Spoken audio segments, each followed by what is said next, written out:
Assalamualaikum warahmatullahi wabarakatuh. Perkenalkan, nama saya Ulil Afidah, NIM T 2019-1081. Di sini saya akan menyampaikan materi dari buku yang berjudul Konsep Dasar Evaluasi Program Bimbingan dan Konseling karya Dr. Muhammad Fathur Rahman, MPD, MPSI.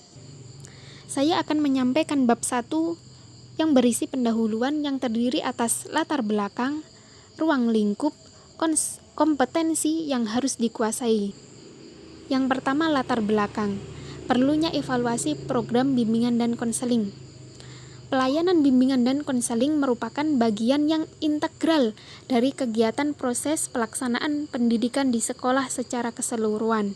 Oleh karena itu, sebagai bagian yang tidak terpisahkan dari program pendidikan, pelayanan, bimbingan, dan konseling dituntut untuk memiliki evaluasi terhadap berbagai layanan yang telah diselenggarakan.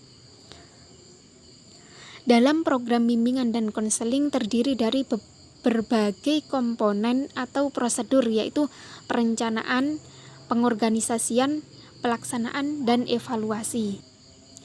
Dalam evaluasi pelaksanaan program, di dalamnya terdapat suatu penilaian terhadap kegiatan dan layanan yang telah dilakukan.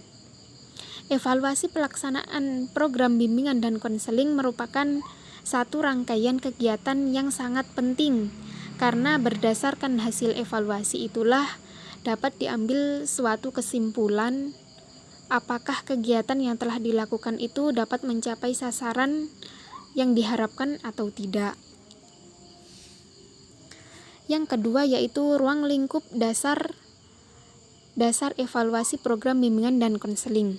Nah, terdapat 3 konsep. Yang pertama yaitu konsep program bimbingan dan konseling yang terdiri atas pengertian program bimbingan dan konseling, tujuan program bimbingan dan konseling, sasaran program pelayanan bimbingan dan konseling, jenis-jenis program bimbingan dan konseling, prinsip-prinsip pokok pelayanan bimbingan dan konseling, komponen-komponen program bimbingan dan konseling. Yang kedua yaitu konsep evaluasi program yang terdiri atas pengertian evaluasi program dan model-model evaluasi program. Yang ketiga yaitu kriteria evaluasi program bimbingan dan konseling.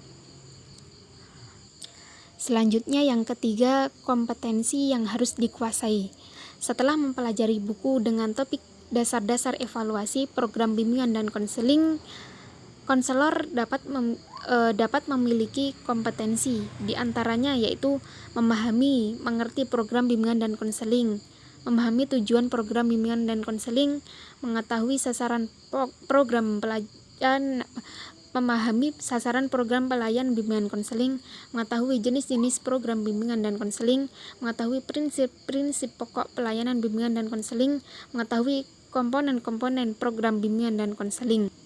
Indikator dari keberhasilan konselor dalam memahami dasar-dasar evaluasi program bimbingan dan konseling ini dapat dilihat dari ciri-ciri sebagai berikut. Yang pertama, dapat menjelaskan pengertian program bimbingan dan konseling.